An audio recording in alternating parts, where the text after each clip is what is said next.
할렐루야. 예. 네. 히브리서 10장까지 그 영적인 제사의 원리죠. 옛 언약과 새 언약, 옛 육신의 제사장들이 드렸던 제사, 예수 그리스도께서 단번에 드렸던 제사, 또 이 땅의 성막, 하늘 성소, 또 제물의 특징 차이도 하실 거예요. 여러 번 다른 걸로 드렸던 제사, 그 제물의 피, 그러나 한 번으로 동일한 예수 그리스도가 드려졌다는 사실. 이런 게 다 정리가 되실 거예요.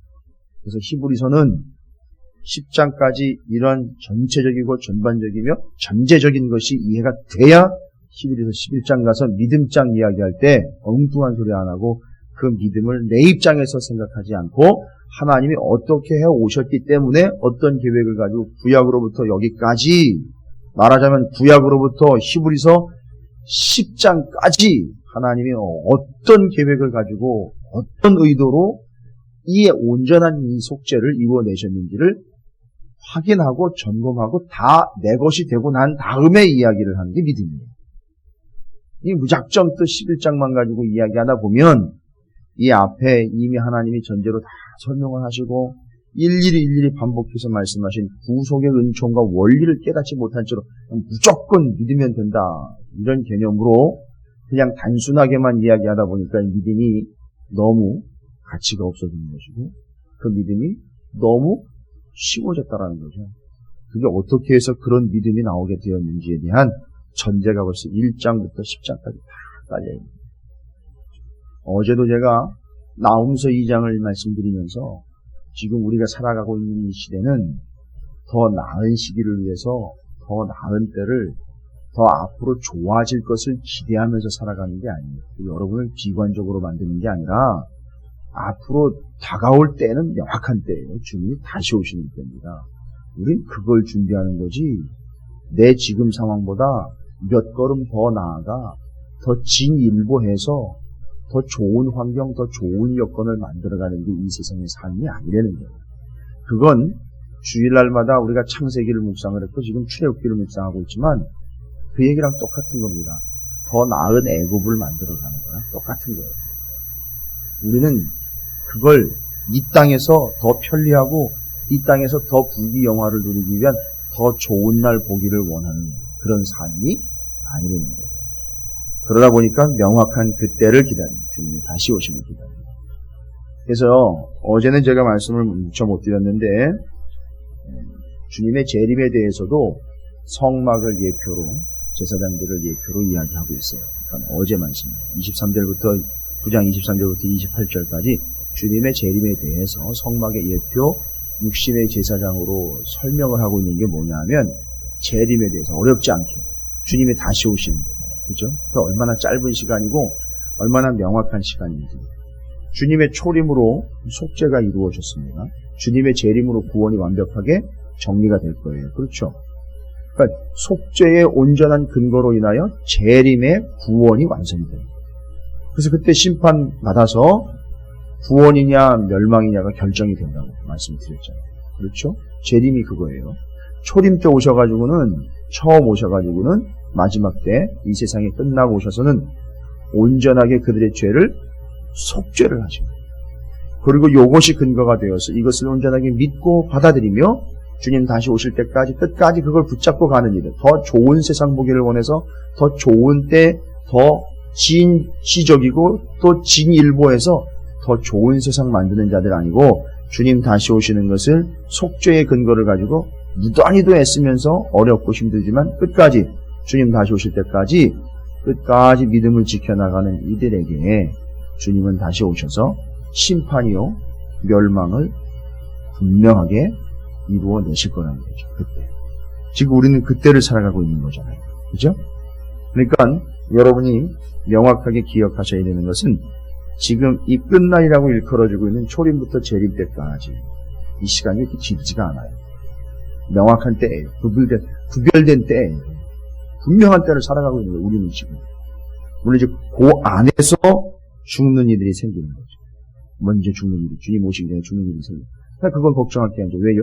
주님이 오셔서 심판하시기 전에 믿는 자, 안 믿는 다 부활을 해서 죽은 자까지도 심판대 앞에 서게 되니까요. 그건 뭐 중요한 게 아니에요. 그러니까 그때를 살아가고 있는 우리는 어떻게 하나님의 진리와 복음을 받아들이며 속죄를 어떻게 받아들이며 주님의 다시 오심을 어떻게 준비해야 되느냐 이걸 이야기하는데 얼마나 짧은 기간인지 아세요, 여러분? 이 히브리서 기자가 참 기가 막힌 비유를 듭니다. 이 전에 9장 23절부터 28절인데 재림에 대해서 설명을 할 때 또 모형론으로 설명을 해요. 뭐라고 설명하느냐면 대제사장이 대속죄일 날 짐승의 피를 가지고 온 이스라엘의 죄를 담당을 해서 그 피를 들고 지성소로 들어가잖아요. 지성소로 들어가 그 시은소 언약궤 뚜껑에다가 피를 붓잖아요. 뿌리잖아요. 그러면 그 뿌린 것 그들의 죄를 담당을 해서 그들의 죄를 다 전가해서 잡은 재물 그게 이제 죄가 바로 이제 피값 그게 죄의 값 아닙니까? 피가 그걸 갖다 부었단 말이에요. 그거 이제 속죄에 들어가는 거 아닙니까? 속죄소, 시은소니까 그다 부었어요. 일단 그 죄의 값으로 피를 부었습니다. 이게 속죄, 이게 초림이에요. 그걸 위해서 예수님이 피를 쏟으셨어요. 그래서 속죄를 완성해 내셨습니다. 그리고 주님 다시 오신다 그랬잖아요. 그죠? 다시 오셔서는 그것이 근거가 되어 누가 구원을 받고 누가 멸망을 당하느냐가 결정된다 그랬잖아요. 그래서 구원이냐 멸망이냐는 그 오셔서 확정적으로 결정된 심판에 의해서 다 드러나게 되어 있죠. 우리는 구원받았구나. 완벽하게. 우리는 근데 속죄의 근거에서 뭐를 확신하는 거죠? 구원받을 것을 확신하는 거예요. 그러면서 우리는 신앙생활을 하고 있는 거란 말이에요. 다른 것을 근거로 해서가 아니에요. 내가 뭘 어떻게 했기 때문에 속죄함을 받았고 그것을 근거로 해서 나는 구원을 받을 수 있다. 아니요. 왜 우리가 확신을 하느냐 하면 여러분이 구원에 대한 확신을 이야기할 때 그걸 왜 그렇다고 인정해 주느냐 하면 여러분이 새벽기도 단 한 번도 안 빠지고 나오고 예배 단 한 번도 안 빠지고 11조 단 한 번 안 걸르고 헌신할 때마다 나오고 그것 때문에 여러분이 주님 다시 오셨을 때 재림 때 구원받는다라는 건 아니란 말이에요. 만약에 내가 그렇게 했기 때문에 나는 구원의 확신이 있습니다라고 이야기하면 한마디 해주셔야 돼요. 웃기지 말라. 장난하지 말라. 그렇게 얘기해야 되고요. 여러분이 그래도 나는 구원의 확신이 있습니다라고 나는 구원 받을 거예요라고 이야기할 때 여러분 왜 그가 그 이야기를 그 고백을 우리는 아무런 거리낌 없이 받아들이냐 하면 여러분을 보고 얘기한 게 아니고 초림 때 주님이 자신의 피를 쫙 쏟아가지고 시온소에다 쫙 뿌려버린 그것 때문에 하늘 보좌에 갖다 다 뿌려버린 거 그것 때문에 맞아요. 당신은 구원받을 수 있습니다. 라고 이야기를 받아들여주는 거예요. 나 때문이 아니라 여러분 때문에 그 피를 쏟으신 그분 때문에 그분이라면 그분이 그렇게 하셨다면 그렇죠. 구원받겠죠. 확신합니다. 그것에 근거한 확신이지 이 세상에 어떤 것을 근거한 확신이 아니라는 거예요. 그러니까 절대 잊으면 안 돼요. 그게 초림이에요. 근데 주님 다시 오시잖아요. 근데 제사장들 보십시오. 대속죄일 날 그렇게 해서 전가받은 제물의 피를 받아서 속죄소 시은소에 들어가 피를 뿌리고 자 이제 어떻게 해야 되죠? 대제사장이 대속죄일 날 딱 한 번 지성소에 들어가는 거 아니라고 말씀드렸죠. 몇 번 들어갔다 나왔다 해요. 첫 번째 향을 피우러 들어가요. 향은 얼마나 피웁니까? 그래서 이제 왜 카톨릭 미사 같은 거 보면 이렇게 흔들어가지고 향 피우고 이런 그런 데 보는데 이 향을 뭐 한 평 남짓한 그런 지성소인데 향을 뭐 얼마나 피우겠어요. 금방 그 지성소가 와 차겠죠. 어느 정도로 피워야 되느냐? 앞에 있는 언약궤가 거의 보이지 않을 정도로 쫙 피웁니다. 그게 뭘 의미합니까? 하나님의 임재를 의미합니다. 그리고 난 다음에 들어가는 거예요. 그래서 피를 거기에 뿌리는 거예요. 그리고 나오는 건데 그러면 지금 제가 몇 번 말씀드린 기억이 나요. 그 성막 주위로 대속죄일이니까 이스라엘 12지파의 모든 백성들이 다 불러섰어요. 여러분 이게 그냥 형식적인 제사의 이 대속죄일의 모습이 아니라 마지막 때 모습. 다 주님 앞에 다 모일 거란 말이에요. 그죠? 그리고 그 제사 때 대속죄일 날 가서 피를 뿌리고 누가 나오죠? 대제사장이 정말 우려하는 바는 들어갔다가 대제사장이 반드시 어떻게 해야 돼요? 나와야 돼요. 나오면 자신들의 죄는 용서를 받은 것이고 자신들은 또 몇 년 동안? 1년 동안 잠정적으로 죄가 없는 상태로 살아가는 거예요. 물론 1년 동안 이제 또 죄를 짓겠죠. 그러면 또 와가지고 속죄를 받아야 되겠죠. 재물 끌고 와서. 뭐 그런 식이 반복되는 거잖아요. 옛날 제사는. 그러나 그걸 모형으로 보여주셨단 말이에요. 어떤 모형이에요? 대제사장이 대속죄일날 들어가서 피를 뿌리고 그 다음에 대제사장이 성막 밖으로 나오는 걸 보고는 아 됐다 라고 박수를 치면서 축제의 분위기를 가는 거예요. 됐다. 용서받았고 후원을 받았다. 우리 가운데 이제 우리 죄 때문에 죽을 사람은 없구나. 이렇게 되는 거잖아요. 대제사장이 딱 나오는 걸 보고. 근데 들어갔는데 안 나왔어요. 이게 기름. 대제사장이 죄 때문에 죽었다면 그건 그걸로 끝이에요. 근데 그 중에 만약에 그 가운데 몇 명이 될지 모르겠지만 그들의 죄가 여전히 문제가 있다 싶으면 이건 큰일 아닙니까? 자, 이게 바로 9장 뒷부분에서 이야기하고 있는 주님의 재림에 대해서 이야기할 때 이거예요. 초림, 들어가서 피를 뿌린 재림, 나와서 구원받은 것 확신. 얼마나 짧아요. 초림과 재림 사이가 얼마나 짧냔 말이에요. 옛날 제사로 비유로 설명을 드리자면 얼마만큼의 시간이 대제사장이 들어갔다가 나올 때까지 시간. 여러분 상당히 짧습니다. 이 짧은 길지 않은 기간 동안에 우리는 뭐를 하는 거예요? 더 나은 세상을 만들어 가려고 하고 있다는 거예요.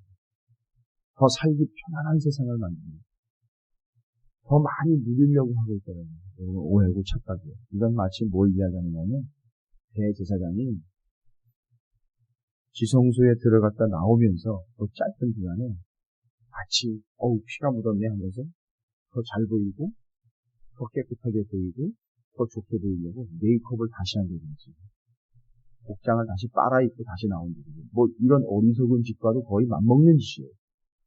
우리는 주님의 재림을 온전하게 기다립니다. 준비해야 하는 입장에 있다는 거예요. 그 기간입니다.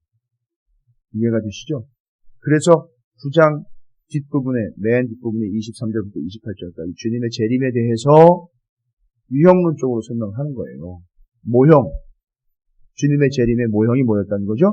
대속죄일날 대제사장이 피를 들고 지성소로 들어갔다가 다 완성하고 나와서 오케이 됐습니다 라고 선포할 때 그 짧은 기간 들어갔다 나오는 그 기간이 예수 그리스도께서 초림 때 오셔서 속죄 완성 그 다음에 재림 때 구원 완성 그래서 그 기간에 맘먹고 준하는 것이고 그거의 예표랍니다. 모형론입니다. 자, 제가 왜 이 이야기를 다시 드리냐면 구약의 제사가 바로 그 신약의 예표가 됐잖아요. 오늘 또 그 얘기를 또 해요. 10장에서. 또 얘기합니다. 여러분 이제 쭉 읽어가시면서 어려운 얘기 없으셨을 거예요. 그죠? 그렇다고 그 이전에 읽으면 이게 너무 어려울 거냐? 개념이 안 잡히죠. 그 이전에 이게 뭔 얘기인지 생뚱맞을 수도 있지만 이제 여러분은 1장부터 9장까지 몇 번이고 말씀을 계속해서 유형론, 모형론, 예표다, 모형이다 계속 들어오시면서 그 개념을 정리를 했어요. 이제 10장을 읽으면서 제 소박한 기대는 여러분이 이걸 생뚱맞게 받지 않고 그렇지라고 이해하시면서 받아들이실 수 있게 되기를 바라는 게 제 소박한 기대예요. 이제 여러분이 이해하실 거라고 저는 믿어요. 보십시오. 율법은 장차 올 좋은 일의 그림자일 뿐. 또 그림자에게 또 해요. 그렇죠? 그러니까 이 의식을 여러분이 놓으시면 안 돼요. 이 히브리서를 기록한 저자가 계속해서 옛날 걸 버리는 게 아니라 옛날 걸 그림자로 쓰고 있어요. 뭐를 위해서요? 실체, 본체를 위해서 그림자를 계속 설명을 하고 있어요. 율법은 장차 올 좋은 일의 그림자일 뿐이요 참 형상이 아니므로 해마다 늘 드리는 같은 제사로는 나아오는 자들을 언제나 온전하게 할 수 없느니라. 뭔 얘기인지 아실 거예요. 여기 중요한 단어는 온전하게라는 말이에요. 온전하게. 죄는 사해질 수 있지만 그 죄를 지은 죄인의 온전한 상태로 만들어 놓을 수는 없다. 옛날 제사 얘기하는 거 이해되시죠? 그러니까 알고 보니까 이 말씀을 보고 옛날의 구약 제사를 한번 보시면 레위기나 출애굽기나 제사 드렸던 모습들을 실제로 한번 보세요. 거기 어디에도 그 존재가 온전하게 된 전 죄를 사함받고 존재 자체가 온전하게 되어 구원받을 상태가 되었다라는 완벽의 의미로 이야기한 적이 없어요. 옛날 제사에 대해서. 그 지은 죄에 대한 해결. 딱 이렇게 얘기해요. 10장 2절입니다. 그렇지 아니하면 섬기는 자들이 단번에 정결하게 되어 다시 죄를 깨닫는 일이 없으리니 어찌 제사 드리는 일을 그치지 아니하였으리요. 그렇게 제사 드리는 게 온전케 하는 제사였다면 제사를 어떻게 해야 돼요? 한 번 드리고 온전하게 됐으니까 다음에 드릴 필요가 없는 거죠. 온전하게 됐는데 왜 또 제사를 드려요? 그러나 해마다 드렸어요. 몇 번이고 또 드렸어요. 이유는 뭐죠? 그 죄를 지은 죄인이 어떤 상태라는 거죠? 온전하지 못하다는 거예요. 거기서부터 시작이 되는 거예요. 그래서 이 제사는요. 옛날 제사는 뭘 깨닫는 겁니까? 제물을 드리는 제사를 드리러 온 그 사람이 어떤 존재라는 걸 깨닫죠? 온전하지 못한 죄인이라는 걸 깨닫는 거예요. 그 제사를 통해서. 이거예요. 그 옛날 제사는 내가 죄인이다 이걸 깨닫는 거예요. 그리고 한 가지 더 있죠. 뭐를 기억하게 하는 겁니까? 3절. 이 제사들에는 뭐예요? 해마다 죄를 기억하게 하는 것이 있나니. 여기 기억했다 해서 죄의 목록을 적어가지고 이렇게 죄를 암송하는 게 아니에요. 본인 스스로는 온전해질 수 없다를 깨닫고 그리고 온전하지 못하는 이유가 뭐예요? 단 한 가지 이유예요. 뭐 때문이죠? 죄 때문이에요. 그리고 그 제사를 통해서 나는 온전하지 못한 죄인, 그 다음에 그 제사를 통해서 뭐를 깨달아요? 죄가 무엇인지를 깨닫는 거예요. 이게 유대인들에게 허락되는 어마어마한 복이에요. 그 첫 번째 제사를 통해서 내가 온전하지 못한 죄인이라는 것과 죄란 이런 것이로구나를 깨닫게 해주십니다. 그래서 율법, 로마서에 들어가서 이야기하고요. 특히 갈라디아서와 로마서를 보면 율법에 대해서 소상하게 이야기를 해줘요. 율법의 역기능, 순기능에 대해서 이야기를 해요. 율법이 여러분 부정적인 것도 있지만 긍정적인 측면도 있어요. 하나님은 처음부터 나쁜 걸 주신 게 아니었었어요. 부패된 걸 줘가지고 잔뜩 골탕 먹고 난 다음엔 아니로구나 이렇게 손을 띄게 만들어 버리신 게 아니라 율법의 긍정적인 측면이 뭐냐면 로마서에 나와 있어요. 율법의 역할이에요. 주님 오시기 전에 붙잡았던 율법, 그건 뭐예요? 그걸 통해서 죄가 무엇인지를 깨닫는 거예요. 무엇이 죄인지를 알아먹게 하는 거예요. 그게 율법이에요. 그리고 그거 율법 앞에 쓰면 죄가 무엇인지를 깨달으니까 자신은 뭐가 되는 거예요? 율법 앞에서 죄인이 되는 거예요. 그 죄를 해결 받아야 되니까 율법으로는 어떻게 해결을 받았어요? 잠깐 어떻게 함으로 그 죄가 용서를 받았다 그랬죠? 죄물 갖다 계속 바침으로 용서를 받았어요. 근데 이놈의 죄인은 지금 해결이 안 된 상태예요. 그러니까 온전한 제사가 필요한 거예요. 그래서 그 온전한 제사가 뭐였다는 거죠? 예수님이 자신을 죽일 때 자신의 피를 하늘 성소에다 갖다 뿌리는 거예요. 그 제사를 통해서 내가 죄인이 아니라 온전하게 된 거예요. 옛 제사는 죄에 집중했다면 새 언약의 새 제사는 누구에게 집중했어요? 죄인 그 사람에게 집중한 거예요. 그래서 그의 존재를 온전하게 한 거예요.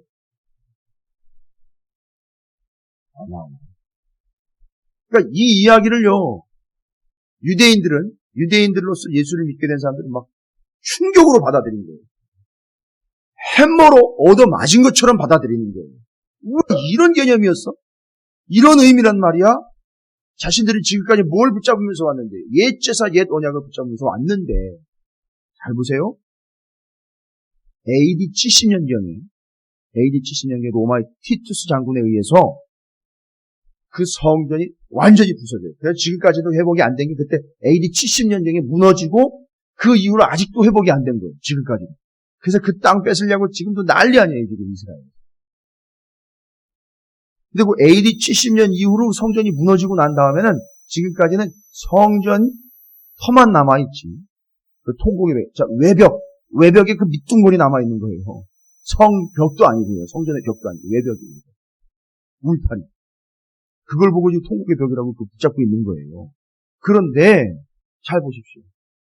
그렇게 해서 그 성전, 옛날 성전, 그것이 AD 70년 이후니까 지금 이 히브리서를 기록할 때 보니까 자꾸 성전 얘기하고 여전히 제물 드리는 얘기를 하니까 아직도 성전에서 제사 드리는 일이 진행이 되고 있고 의미상으로는 유지가 되고 있다는 얘기예요. 그죠? 이 히브리서를 기록한 저자가 자꾸 유대인들 중에 예수를 믿게 되어 신앙생활을 하고 있는 사람들이 자꾸 어디로 자꾸 돌아가려고 그러는 거죠? 옛날 제사 골로 돌아가려고 한다는 걸 전제로 하고 있으니까 잘 보세요. 이 히브리서는 그러니까 몇 년 전에 기록된 거라고 이제 추정이 돼요. 그렇죠. 성전이 무너지기 전이니까 이게 기록 연대는 70년 전이에요. 그리고 예수를 믿는다고 핍박을 받고 있는 상황이니까 조금 우리가 날카롭게 보면 극도로 이제 핍박이 심해지게 되는 타이밍이 언제냐면 AD 64년에 로마의 대화재 사건 이후로 그 어간에 누가 죽어요? 사도 바울이 죽어요. 사도행전 30년. 그러니까 좀 정확하게 좀 찍어내자면 조금 더 타이트하고 명확하게 좀 하자면 AD 한 64년 이후부터 70년 사이가 아닐까. 이게 히브리서가 기록됩니다. 조금 더 넓게 잡자면 AD 한 60년경에서 AD 70년경 아닐까 이렇게 봐요. 근거 있죠. 이 히브리서가 기록된 연도가. 지금 바로 그걸 어떻게 추적을 했느냐 하면 바로 이 사람들이 이야기하고 있는 성전에서 제사 드리는 것과 옛 율법이 아직 남아있어 제사를 옛날식으로 드리고 있는 것, 그렇게 예배하고 있는 상태 컨디션을 이야기하는 거예요. 그러니까 AD 70년 전이에요. 여전히 옛날로 돌아가 옛날 율법대로 옛날 제사를 드리려고 하는 그들의 모습을 이야기합니다. 그래서 그걸 지적을 하면서 지금 얘기를 해요. 그거 아니라고, 그걸 붙잡으면 안 됩니다. 정신 차리십시오. 이야기하는 거예요. 그래서 옛날 제사는 여러분이 온전하지 못한 존재이며 죄가 무엇인지를 알게 해주는 겁니다. 그래서 온전한 제사를 필요로 하는 거죠. 그런데 뒤로 이제 설명이 가는 거죠. 4절에 이는 황소와 염소의 피가 능히 죄를 없이 하지 못함이라. 이건 왠지 아실 거예요. 옛날에는 다 염소, 황소 다 잡아가지고 길드였으니까. 5절이에요. 이제 하려고 하시는 말씀. 그러므로 주께서 세상에 임하실 때에 이르시되, 이제 새로운 제사, 새 언약의 제사, 예수님을 드릴 수밖에 없는 이유에 시편을 인용을 하고 있습니다. 하나님이 5절입니다. 하나님이 제사와 예물을 원하지 아니하시고, 자 이제 이건 다 연결이 되실 거예요. 제사와 예물이라는 단어를 썼지만 전체적으로 보면 뭘 얘기하는 거죠? 옛날 제사. 그리고 전체적인 거예요. 성막에 들어가 성전에 들어가 옛날식으로 드리는 제사 얘기하는 거죠. 그리고 오직 나를 위하여 한 몸을 예비하셨다. 예수 그리스도. 번제와 속죄제는 옛날에 드렸던 제사죠. 하나님은 어떻게 하신다고요? 기뻐하지 아니하시나니. 이제 7절입니다. 이에 내가 말하기를 하나님이여 보시옵소서. 두루마리 책은 뭐예요? 하나님의 말씀이에요. 성경. 두루마리 책에 나를 가리켜. 여러분, 두루마리 책에 나를 가리킨 얘기가 있다는 거 아니에요? 이거 예수님이 직접 하신 얘기예요. 그죠? 조금 여러분이 좀 딱딱하신 것 같아서 잠깐 좀 분위기 전하는, 예수님도 성경 통독하신 거예요. 그러니까. 앉아가지고 이렇게 펼치면서 막 하신 건 아니지만 다 알고 계시는 거예요. 그럼 여기 두루마리 책이라고 일컬어지는 성경은 어떤 성경을 이야기하는 걸까요? 구약 성경 얘기하는 거예요. 거기에 예수님이 뭐라고 얘기해요? 나에 대해서 이야기한 게 있지 않습니까? 하나님. 이거예요. 그러니까 정말 답답하고 죄송합니다. 새벽부터 이런 일. 바보 멍청이 같은 신앙인들이 여전히 하고 있는 이야기 중에 정말 말도 안 되는 짓거림이 있어요. 구약 성경에 예수가 없대요. 아니에요. 예수님이 직접 얘기하셨어요. 그 책에 나를 가리켜 기록된 거. 그거 발견한 거예요. 히브리서 기록자. 시편에도 얘기를 하고 있어요. 시편에도. 그것과 같이, 자, 이제 보세요. 여기 오셔가지고 주님이 속죄 제사를 드려 자신이 제물이 되어야 되는 것은 뭐라는 거예요? 하나님의 뜻을 행하러 왔나이다 하셨습니다. 그러니까 하나님의 뜻은 옛날 제사가 아니라 새로운 제사, 누구를 들여서? 예수 그리스도를 들여서 우리를 온전하게 하는 제사. 그리고 주님이 다시 오시면 온전케 된 그들이 뭘 받게요? 구원받게 되는 것. 이게 뭐라는 거죠? 하나님의 뜻. 이해가 되십니까? 그러니까 초림과 재림 사이에는 우리가 뭘 붙잡아야 되는 거죠? 하나님의 뜻. 이해가 되세요? 그러니까 아까 제가 말씀드린 더 나은 세상, 더 좋은 세상 만드는 게 하나님의 뜻이 아닌 거예요. 하나님의 뜻은 뭐예요? 그들이 죄사함을 받아 온전한 존재가 되고 재림 때 구원을 이루어내는, 이게 하나님의 뜻이에요. 그래서 예수님이 그런 제사의 제물이 되신 겁니다. 첫 번째 기억하세요. 이건 하나님의 뜻이에요. 그래서 주님이 오신 거예요. 그리고 그분이 희생 제물이 되신 거예요. 그리고 지금 하나님의 보좌 우편에 앉아 계신 거예요. 그게 12절이에요. 12절 한번 보세요. 제가 이걸 먼저 얘기해 드릴게요. 자, 10절, 11절, 12절에 11절에 보니까 옛날 제사는 어떤 제사였느냐 하면 11절에 보세요. 제사장마다 매일 어떻게 해요? 서서 섬기며 자주 같은 제사를 드리되 아실 거예요. 얼마나 분주하게 아침마다요. 일주일마다 한 번씩 떡상 교체하죠. 매일 가가지고 등불 보지요. 등잔대 보지요. 이렇게 해가지고서 매일 들락날락거리면서 성소 지성소 안에 들어가 대제사장이 단 1초라도 앉아있는 때가 있을까요? 없어요. 서서 계속해서 드려요. 아직 완성이 안 될 때 된 얘기예요. 서서 계속 분주하게 왔다 갔다 해요. 그 이야기하는 겁니다. 11절에 매일 서서 섬기며 자주 같은 제사를 드리되 이 제사는 언제나 죄를 없게 하지 못하게. 이게 아직 미완성된 거예요. 아직 부족한 거예요. 그런데 12절을 보세요. 오직 그리스도는 죄를 위하여 한 영원한 제사를 드리시고 어떻게 했어요 지금? 하나님 우편에 앉으사. 앉았다는 얘기는 뭐예요? 제사장이 육신의 제사장이 서서 왔다 갔다 분주하게 하는 건 지금 뭘 얘기했던 건 아직 완성되지 않았다는 거죠. 그런데 예수님은 지금 그 제사를 드리고 어떻게 하고 있대요? 보좌 우편에 앉으셨대요. 이건 뭘 얘기하는 겁니까? 속죄. 구원을 위한 속죄를 어떻게 했다는 거죠? 완성한 거예요. 그러니까 예수를 믿으면 어떻게 되는 거예요? 그 제사를 드릴 필요가 없는 거예요. 예수를 믿으면 그게 완성되는 거예요. 그러니까 다시 돌아가는 필요가 없다. 왜요? 예수님이 그 속죄를 완성했기 때문에 우리는 뭐 하기만 하면 된다? 그 예수를 믿기만 하면 된다. 왜? 우리 예수도 어울리는 것을 비난하는데 우리 서로 아주 명확한 아주 기계적이고 과학적이기까지 그 제사와 그 제사법과 의미들은 치밀하게 설명해요. 우리 논술스키를 이거 가가지고 내가 펼쳐보면 오케이 객적으로 잘 보고 설명을 예수님의 대적으로 들어갈 때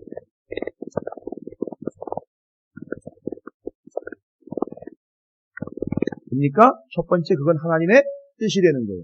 온 인류의 죄인들을 온전히 구원하시기 위한 하나님의 뜻이라는 거예요. 그래서 그 제사가 필요한 거예요.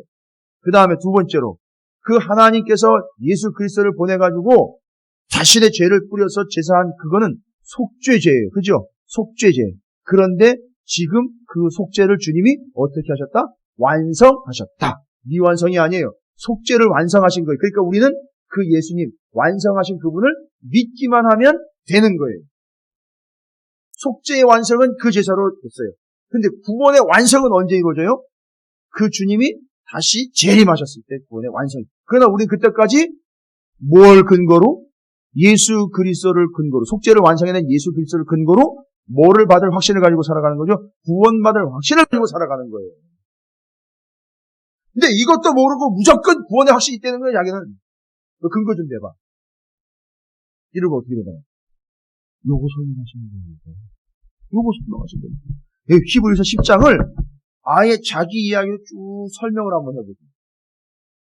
오늘 하루 동안 요걸 한번 자기의 표현으로 정리를 한번 해보세요. 여러분, 이게 전도 메시지가 되는 거고요. 이게 믿고는 있지만 그 확신 없는 사람들에게 근거가 됩니다. 그래서 언약의 제사는 하나의 뜻이에요. 그리고 예수 그리스도는 구원을 위한 속죄를 완성하셨어요. 자, 이제 그 다음에 이렇게 제사드린 목적에 대해서 18절에 또 얘기를 해요. 다른 구절도 이제 다 읽으시면 좀 확하게 이해가 되실 거예요. 18절에 보니까 17절부터 볼게요. 또 그들의 죄와 그들의 불법을 내가 다시 기억하지 아니하리. 이거 뭐 때문에 이렇게 된 거예요? 하나님이 뭐라고? 뭐 때문에 이제 그들의 죄와 그들의 불법, 이게 뭐예요? 그걸 다시 기억하지 않겠다는 거예요. 이건 어마어마한 선포예요. 하나님이 이거 기억하지 않겠다는 거예요. 뭘 근거로요? 나를 근거로. 그렇죠. 예수 그리스도께서 온전하게 하신, 완벽하게 이루어낸, 초림 때 이루어낸 건 뭐예요? 속죄 완성. 아예 이렇게 딱 정리하세요. 초림 때 속죄 완성. 완성된 속죄를 믿고 구원에 대한 확신을 가지고 재립 때 무엇 완성? 구원 완성. 이렇게 되는 거예요. 자, 그럽니다. 그래서 지금 주님, 하나님이 기억하지 않는다는 거예요. 그렇게 됐기 때문에. 완성된 거예요, 속죄가. 그러니까 그거 기억하지 않는다는 거예요. 그 근거는 예수 그리스도입니다. 여전히 또 변함없어요. 18절입니다. 이거 이제 확인해야 돼요. 이것들을, 이 죄들과 이 문제들을 어떻게 하셨은즉? 사하셨은즉? 자, 다시 죄를 위하여 제사 드릴 것이 없느니라. 옛날 제사로 돌아가는 것만 이야기하는 게 아니라 죄를 사함 받았으니까 다시 제사 드릴 필요 없어. 이 이야기는 적극적으로 생각하셔야 돼요. 단순히 제사를 드리느냐 안 드리느냐의 의미가 아니라 제사를 안 드린다는 거는 뭐가 없기 때문에. 그렇죠. 그러면 우리의 상태는 지금 속죄를 완성해냈기 때문에 우리는 어떤 상황으로 지금 살아가야 된다는 거죠? 죄를 짓지 않는 상황까지 가는 거예요. 죄를 짓고 난 다음에 용서받으려고 하는 적극성도 필요하지만, 회개해서 용서를 받아야 되지만 이건 반드시 해야 되는 거예요. 그러나 우리의 삶에는 어떤 역사가 나타납니까? 이제 이것이 이해되고 이것이 믿겨지는 순간부터 어떻게 되죠?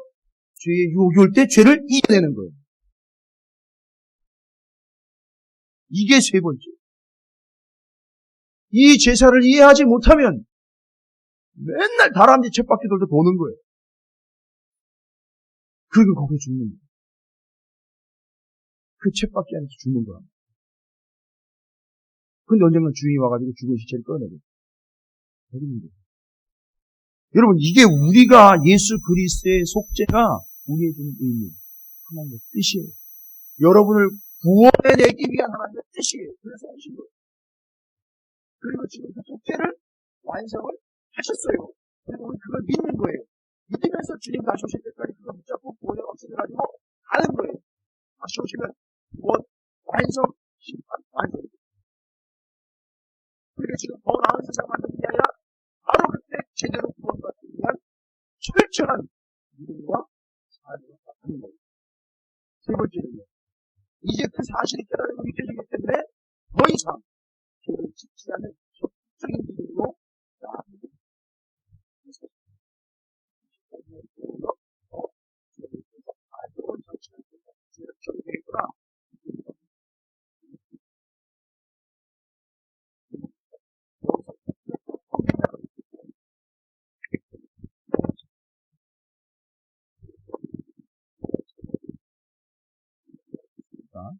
지금 멋대로 만들어가지고 적용했겠죠. 그게 이단적이에요. 그게 구원파. 근데 구원파 지금 어떻게 됐습니까? 그렇게 됩니다. 여러분, 오늘 제가 10장 1절부터 18절까지 아마 지금까지 9장까지 쭉 설명해온 옛 제사와 옛 언약의 모형과 그림자에 대해서 정리 수준으로 거의 말씀드립니다. 1절부터 18절까지 오늘 적어도 두세 번 이상 다시 한번 읽어보십시오. 기가 막힐 거예요. 정리가 딱. 이게 구약 성경 전체가 정리해요.